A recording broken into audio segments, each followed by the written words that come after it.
Good morning, dear students. Let's start today's topic in electrostatics. अभी तक हमने electrostatics में इस चैप्टर के अंदर इलेक्ट्रोस्टैटिक पोटेंशियल को स्टडी किया है। एक डाइपोल का इलेक्ट्रोस्टैटिक पोटेंशियल इसके एक्सल लाइन पर, इक्वेटोरियल लाइन पर एंड एट एनी पॉइंट। आज का जो हमारा टॉपिक है इलेक्ट्रोस्टैटिक्स में इक्विपोटेंशियल सरफेसेस का है and the definition is equipotential surface is that surface at every point on which potential is same. Equipotential surface एक ऐसा सरफेस है, ये सरफेस भी इलेक्ट्रिक फील्ड को अंडरस्टैंड करने के लिए, इलेक्ट्रोस्टैटिक या चार्ज बॉडी के बिहेवियर को अंडरस्टैंड करने के लिए अलग अलग टर्म्स आ रही हैं। जैसे शुरुआत में हमने दो चार्जेस के बीच में इलेक्ट्रोस्टैटिक फोर्स को स्टडी किया, उसके बाद इलेक्ट्रिक फील्ड का कॉन्सेप्ट आया, उसके बाद इलेक्ट्रोस्टैटिक पोटेंशियल का कॉन्सेप्ट आया। तो उसी सीरीज़ में ये equipotential surface electric bodies, charged bodies के बिहेवियर को अंडरस्टैंड करने के लिए ये कॉन्सेप्ट है कि एक ऐसा सरफेस है at every point of which, जिस सरफेस के हर एक पॉइंट पर चार्ज्ड बॉडी का पोटेंशियल सेम होगा, इक्वल होगा। क्लियर? प्रॉपर्टीज़ क्या हैं इस इक्विपोटेंशियल सरफेस की? No work is done in moving a test charge from one point to another on an equipotential surface. अगर कोई इक्विपोटेंशियल सरफेस है, अलग अलग तरह की शेप्स होंगी इसकी, स्फेरिकल शेप का होगा, रेक्टेंगुलर शेप का होगा या इर्रेगुलर शेप का भी कोई इक्विपोटेंशियल सरफेस होगा। तो बात कर रहा है कि इक्विपोटेंशियल सरफेस के एक पॉइंट से दूसरे पॉइंट तक किसी चार्ज को ले जाने के लिए कोई वर्क डन नहीं करना पड़ेगा। अब इस चीज़ को आगे प्रूफ किया जा रहा है कैसे? Consider two points A and be on an equipotential surface. इसी इक्विपोटेंशियल सरफेस पर दो पॉइंट्स हैं ए बी, और उन दोनों अलग अलग पॉइंट्स पर पोटेंशियल अलग अलग होगा। मान के चल रहे हैं हम कि वो पोटेंशियल वी ए और वी बी है। ठीक है, अभी उनको अलग अलग नाम दे रहे हैं हम क्योंकि पॉइंट्स अलग अलग हैं। तो ए पॉइंट पर potential V A, B point पर पोटेंशियल वी बी।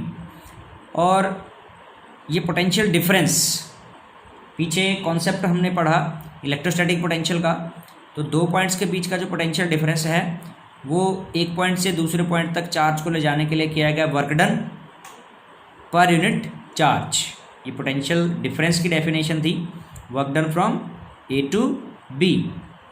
ए से बी तक ले जाने के लिए किया गया work done divide by charge, ये पोटेंशियल डिफरेंस के बराबर होगा।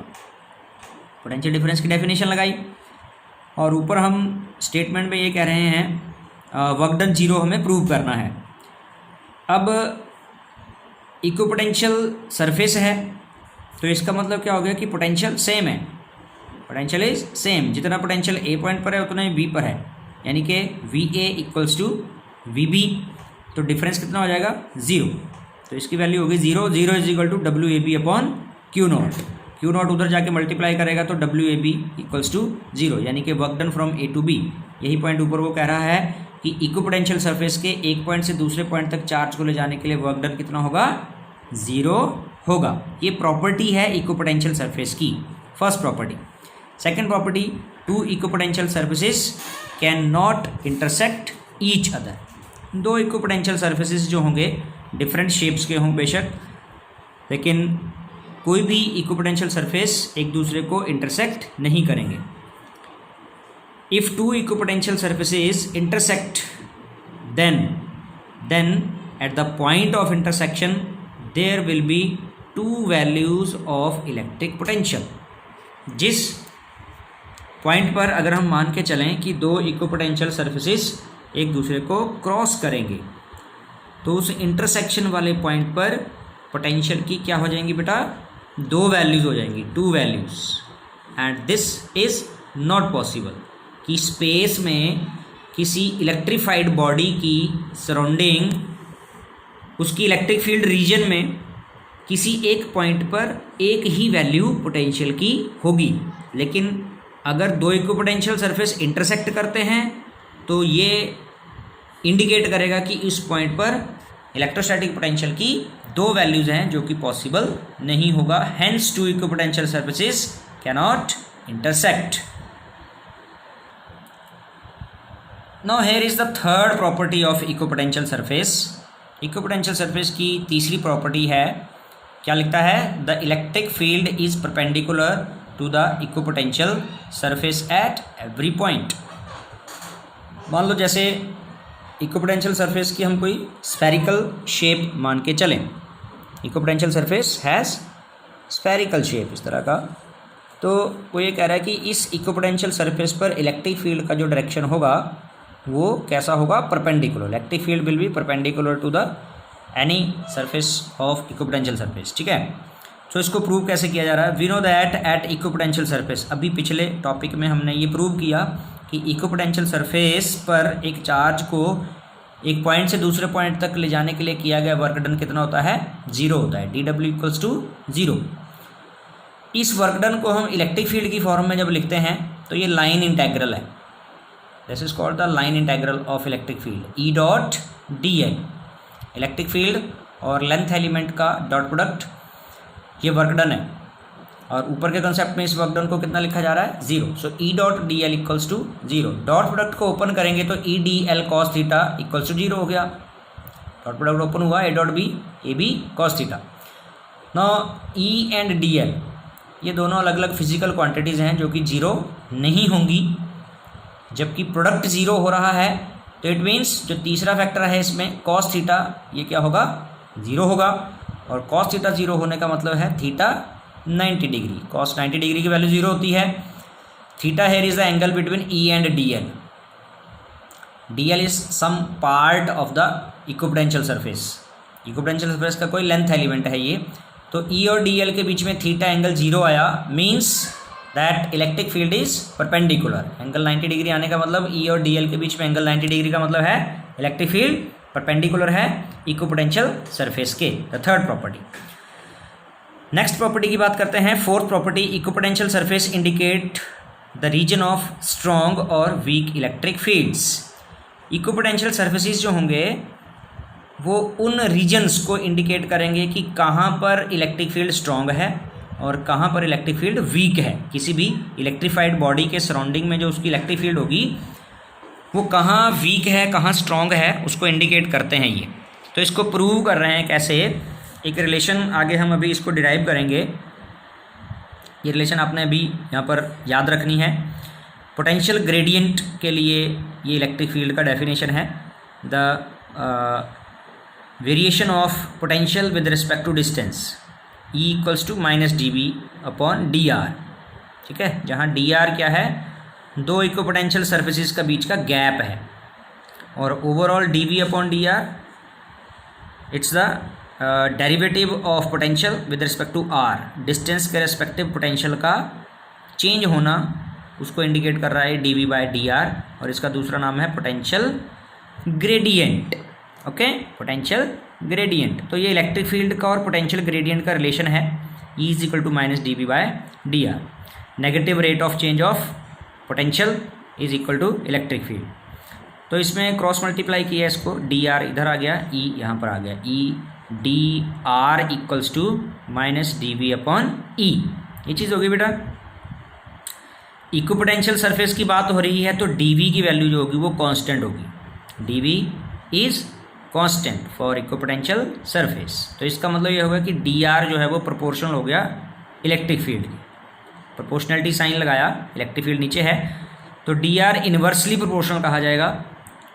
D R means the gap between two equipotential surfaces, तो इन्वर्सली प्रोपोर्शनल है। इलेक्ट्रिक फील्ड जो है इस गैप से, दो इक्विपोटेंशियल सरफेसेस के बीच में आने वाले गैप से इन्वर्सली प्रोपोर्शनल है, मीन्स जहाँ दो इक्विपोटेंशियल सरफेसेस का गैप बहुत कम है।